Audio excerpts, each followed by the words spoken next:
आज तक के इतिहास में सबसे बड़ा दानी कौन? भैया, पीले भैया, सबसे बड़ा दानी कौन? दान जो करते हैं दानी कहलाते हैं। जो दान करता है वो क्या कहलाता है?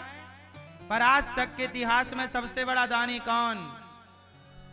कर्ण, बलि। ये बलि कह रहे हैं, ये कर्ण कह रहे हैं। और क्या? कौन? कर्ण, हरिश्चंद्र, कृष्ण भगवान। मैया क्या बोलती तू? दान जो करते हैं दानी कहलाते हैं। पर मोर ध्वज जैसा, पर मोर ध्वज जैसा कोई दानी कहाँ होगा? किसके जैसा? किसके जैसा? मोर ध्वज। बोलिए, मोर ध्वज। क्या दान किया था? अपने पुत्र को आरे से चीर करके। क्यों दिया था? ब्राह्मण धर्मराज, ये घटना तब की है जब धर्मराज युधिष्ठिर ने कौरवों को हरा दिया और धर्मराज युधिष्ठिर बने राजा। तो धर्मराज युधिष्ठिर ने किया यज्ञ। यज्ञ में खूब दान किया, गौदान, भूमिदान, स्वर्णदान, अन्नदान।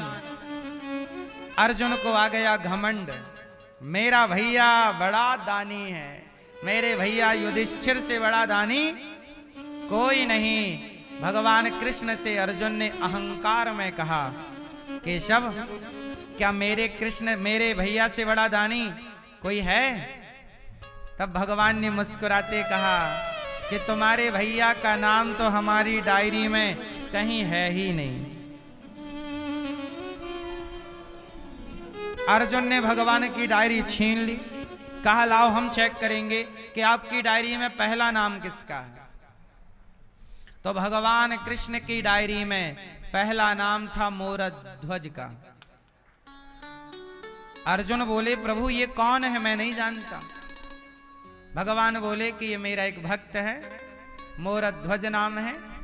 ये बहुत बड़ा दानी है, नित्य अन्नदान करता है, निष्कपट भाव से दान करता है, खूब दीन दुखी ब्राह्मणों की सेवा करता है। इसका नाम मेरी डायरी में सबसे पहले है, सबसे ऊपर। ये देखो, मोर ध्वज। अर्जुन बोले, प्रभु मैंने तो नाम भी नहीं सुना। भगवान बोले, मेरा भक्त गुप्त रहता है, किसी के बीच में नहीं। अर्जुन बोले, मैं नहीं मानता कि दानी है, मैं परीक्षा लूंगा। चलो परीक्षा लेवाओ, और परीक्षा में पास होगा तब मैं मानूंगा कि तुम्हारा भक्त बड़ा है, वरना जंगल में मोर नाचा किसने देखा, हम कैसे माने? अर्जुन बोले चलो। भगवान बोले, मेरे को तो डाउट नहीं है, पर आप कह रहे हो तो चलो। तो अर्जुन और कृष्ण दोनों चले परीक्षा लेने, और दोनों बन गए पंडित जी, ब्राह्मण बन गए। रूप किसका बनाया? ब्राह्मण का रूप बनाया। चले मोर ध्वज के राज्य में।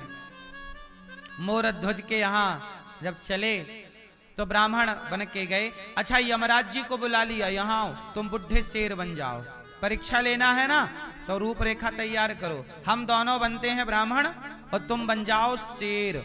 और शेर भी कौन सा? बुढ़ा शेर, दांत वांत गिरा के आना पूरे। अब बुढ़ा शेर कौन बन गया? यमराज। अर्जुन बन गए ब्राह्मण, भगवान कृष्ण बन गए ब्राह्मण, और चले मोर ध्वज के यहाँ। मोर ध्वज के यहाँ पहुंचे। महाराज की जय हो। मोर ध्वज ने देखा कि दो ब्राह्मण आए हैं, सिंहासन से उतरकर ब्राह्मणों को बिठाया, चरणों को धोए। कहा मोर ध्वज ने कि हे ब्राह्मण देवता आप हमारे द्वार पर आए, बताइए हम आपकी क्या सेवा करें। तो भगवान कृष्ण बोले, जो ब्राह्मण बने आए थे, भगवान बोले कैसा है राजन, हमने सुना है कि तुम बहुत बड़े दानी हो।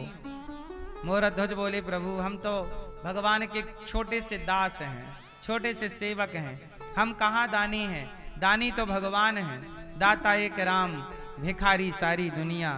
भगवान से बड़ा दानी कौन, सच बताओ सबसे बड़ा दानी कौन है? भगवान हैं, जिन्होंने हमें आंख दी, हमें 2 आंख दान की है। किसने? हमारे भगवान श्रीमन नारायण ने। हमें 2 पांव दान किए हैं भगवान श्रीमन नारायण ने। हमें 2 पांव, भगवान ने हमें पांव ना दिए होते तो हम कैसे चलते, आंख ना दी होती तो कैसे देखते। तो भगवान सबसे बड़े दानी हैं, जिन्होंने आपको भी 2 आंखें दी हैं। बोलो हाँ, 2 पांव दिए हैं, मुंह दिया है, सुंदर सा जीवन दिया है, दानी तो भगवान है। मोरध्वज बोले भगवान सबसे बड़े दानी हैं। तो भगवान कृष्ण बोले कि सुनो, हमें भूख लगी है, सुना है कि तुम बहुत बड़े दानी हो, तो ऐसा करो कि हमें भोजन करा दो। मोरध्वज बोले महाराज ये तो बड़ी सौभाग्य की बात है कि आपको भोजन कराने का सौभाग्य मिलेगा। तो ब्राह्मण बोले कि हम भोजन तो करेंगे, पर ऐसा है कि हमारा शेर बाहर खड़ा है। हमारा कौन बाहर खड़ा है? शेर। और वो हो गया है बुढ़ा, उसके गिर गए हैं दांत, और वो खाता है मांस। तो ऐसा है कि महाराज आप थोड़े से मांस की व्यवस्था कर दो। मोरध्वज बोले कि मैं मांस कहां से लाऊं, किसी को भी काटूंगा तो कष्ट होगा, ऐसा करो आप मेरा मांस परोस दो। मोरध्वज बोले मैं शेर के आगे चला जाता हूं, शेर मुझे खाए, जितना जी करे मेरा मांस। देखो मोरध्वज, मेरे द्वार से कोई भूखा ना लौटे, इसके लिए शेर के आगे अपने को डालने को तैयार है। मेरी जांघ काट के मैं डाल देता हूं, शरीर के अंग काट के डाल देता हूं। ब्राह्मण बोले ना ना, मेरा शेर बुढ़ा है, दांत टूट चुके हैं, वो मांस को फाड़ नहीं सकता अपने से। इसलिए ऐसा है कि आप तो हो गए हैं बूढ़े, आपका मांस थोड़ा कड़ा है, उसे कोमल मांस खाना है। हमने सुना है आपका एक बच्चा है। मोरध्वज का एक बेटा था, नाम था ताम्रध्वज, अभी मात्र 6 साल का था, छोटा सा 6 साल का बच्चा। ब्राह्मण बोले ऐसा करो, भगवान कृष्ण बोले ऐसा करो कि तुम्हारा जो बेटा है मोरध्वज बोले हाँ है, बस ऐसा करो कि उस बेटे का मांस हमारे शेर को डाल दो, और ऐसा है कि तुम्हारे बच्चे को वो फाड़ नहीं सकता, तो ऐसा करो आप ही अपने बच्चे के टुकड़े करो, पीस करो, टुकड़े 20 से फाड़ो आरा से। ये आरा मतलब लकड़ी चीरने वाला आरा, उससे जरा बच्चे के 2 भाग करो, सिर से आरा चला के, फिर 2 भाग करके फिर 1 भाग के फिर 5-6 टुकड़े करना, शेर को डाल देना, वो खा लेगा। कोमल मांस खाता है ना वो बच्चे का, कठिन कठोर नहीं खा सकता, दांत नहीं है तो फाड़ नहीं सकता। बस इतनी सी प्रार्थना है, आप ये दान करिए। अब देखो, अब जरा सोचो कि कोई आपके घर आए और कहे कि आप अपने बेटे को जरा काट के दे दो, सुनने में कितना अजीब लग रहा है। मोरध्वज ने कहा, अच्छा मोरध्वज धर्म संकट में पड़ गए, खुद का मांस हो तो मैं अपने को काट दूं, पर मैं किसी बच्चे को काटूंगा तो वो भी तो अपराध लगेगा ना, भले मेरा ही बेटा हो, पर उसकी इच्छा के बिना काट दूं तो पाप नहीं लगेगा, बाल हत्या लग जाएगी। अब तो धर्म संकट में पड़ गए मोरध्वज, अब क्या करें। तभी उनका बेटा आया दौड़ा हुआ, पिताजी मैंने सब सुन लिया, आप यही सोच रहे हो ना कि मैं मना कर दूंगा तो फिर आपका धर्म का क्या होगा। पिताजी मैं आपका पुत्र हूं, और पुत्र वही है जो पिता के धर्म की रक्षा में सहयोगी बने।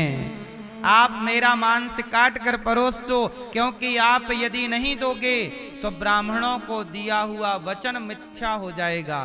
दुनिया आपको कलंक लगाएगी कि मूढ़ध्वज तो झूठ बोलता है, पहले बोल देता है कि मैं दान करूंगा और फिर बोल देता है मैं नहीं करूंगा। बेटा खड़ा हो गया, भगवान ने कहा ऐसा है जल्दी करो, आरा मंगवाओ। आरा बुलवाया, कहा महाराज आप ही काटो। अकेले कैसे काटें? बोले पत्नी को बुलाओ। एक तरफ पत्नी खड़ी, एक तरफ राजा, एक तरफ मूढ़ध्वज, एक तरफ मूढ़ध्वज की पत्नी, और आरा पकड़ ली। अब माँ, जरा सोचिए वो माँ कैसे आरा चलाएगी बच्चे के सिर पे? माँ तो रोने लगी। तब भगवान कृष्ण बोले कि देखो देवी, यदि आपको रोना है तो हम मत दो, कोई जबरदस्ती नहीं है, हम चले, हम किसी और जगह जाके अपने शेर का पेट भर लेंगे। माता ने आंसू पोंछ लिए, अच्छा महाराज नहीं रोएंगे, ठीक, रोने की भी इजाजत नहीं है। आरा धर दिया सिर पे। मूढ़ध्वज बेटा माँ से बोला माँ 1 मिनट, दौड़ा अंदर गया बच्चा ताम्रध्वज, रुई लेके आया, माता के कानों में लगा दिया, पिता के कानों में लगा दिया। माँ ने कहा बेटा ये रुई क्यों लगाई?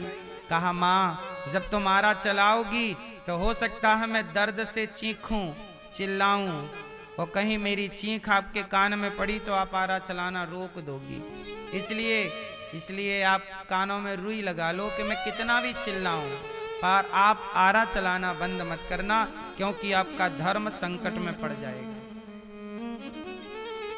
देखिए पहले के लोग धर्म की रक्षा करते थे। वो बेटा भी तैयार है, ऐसा नहीं कि जबरदस्ती पकड़ के काट रहे हैं, है ना। अब बेटे के सिर पे आरा चला, खून की पिचकारियां निकलने लगी, और आरा चलाती गई मां, चलाते गए मूढ़ध्वज। देखते ही देखते बच्चा 2 भागों में डिवाइड हो गया। एक हिस्से को काटा और शेर को डाला, शेर खा लिया, खा गया। अब ब्राह्मण बोले वाह महाराज आप बहुत बड़े दानी हैं, आपके जैसा दान कौन करेगा? ऐसा है कि अब मेरे शेर का पेट भर गया, अब हम लोग भोजन करेंगे, अब ऐसा है कि आप हमारे भोजन की व्यवस्था करो। अब अर्जुन सब देख रहे हैं, अर्जुन बैठे, कृष्ण बैठे, कहा भोजन लाओ। अब दोनों पति पत्नी ने स्नान किया, मूढ़ध्वज ने पत्नी ने स्नान किया, भोजन बनाया और ब्राह्मणों को परोसा, कृष्ण को परोसा। और जैसे ही परोसा तो भगवान बोले कि सुनो मूढ़ध्वज, हम आपके घर भोजन नहीं करेंगे। क्यों? क्योंकि आप हत्यारे हैं और हत्यारों के घर हम भोजन नहीं करते। मूढ़ध्वज बोले हमने कौन सी हत्या की? बोले आपने अभी अभी अपने पुत्र को मारा है और बाल हत्या की है। बोले महाराज वो तो आपने ही बोला था। बोले नहीं, हत्या तो लगी आपको, अब हम आप हत्यारों के घर भोजन नहीं करेंगे। उठकर जाने लगे।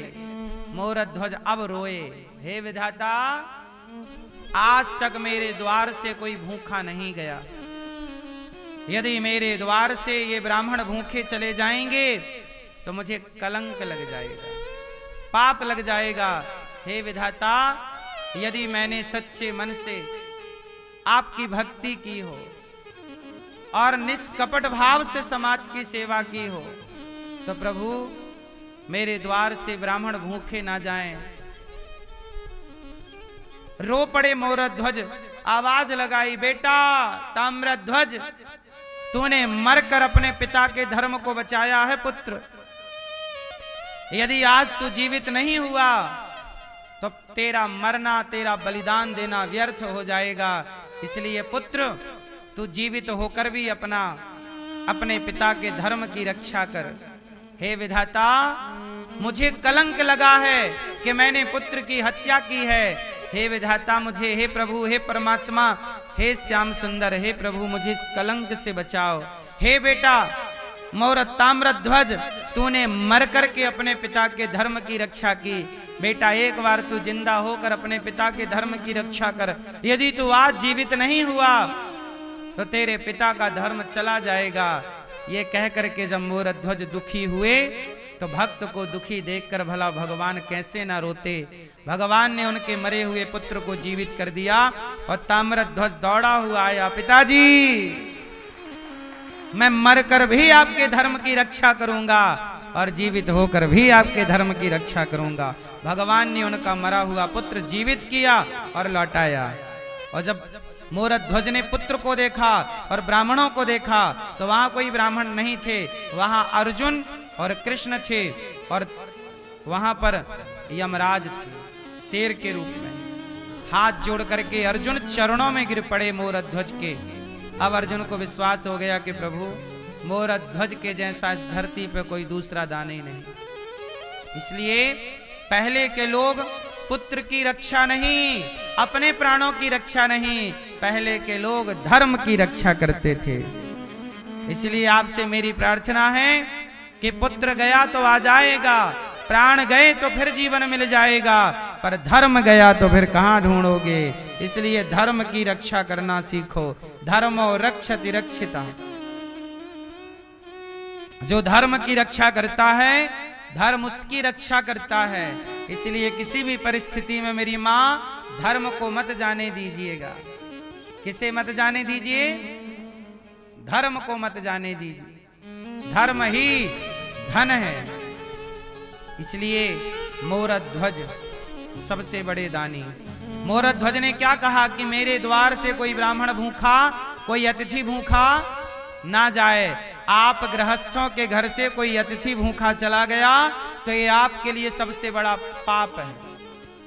लेकिन आजकल अतिथि की सेवा करने में यदि आपको 2 लोगों का भोजन बनाने पड़ जाए तो सिर चढ़ जाता है कि ये आ गए खाने के लिए।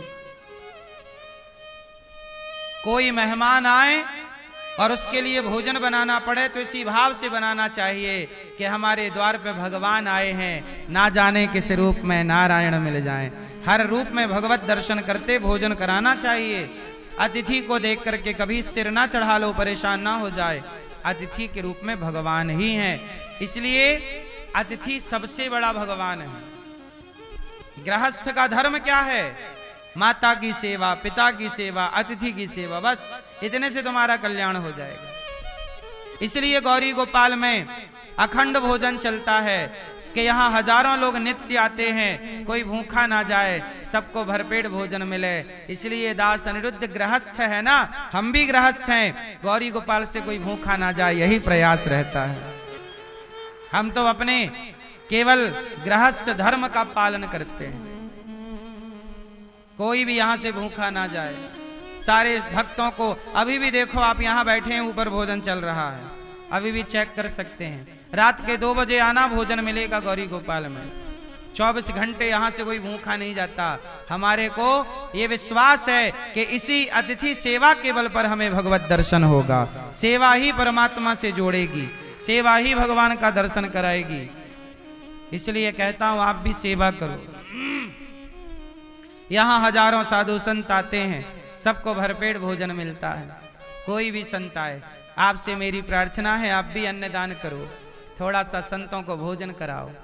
हाँ, अन्नदान सबसे बड़ा दान है। यहाँ पर अभी 10 तारीख को, 10 मार्च को लगभग 20 गरीब परिवार की बेटियों का, किसी के पिता रिक्शा चलाते हैं, किसी के पिता मजदूरी करते हैं, तो किसी की माता नहीं है, किसी के पिता नहीं, ऐसी बेबस मजबूर बेटियां, उन बेटियों का विवाह यहाँ पर, गरीब कन्याओं का लगभग 20 बेटियों का विवाह यहाँ पर होगा अभी 10 तारीख को।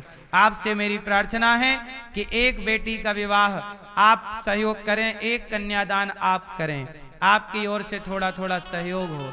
हमें 20 बेटियों के लिए पलंग, अलमारी, उनके लिए मंगलसूत्र, उनके लिए पायल, ये सब तैयारी हम कर रहे हैं।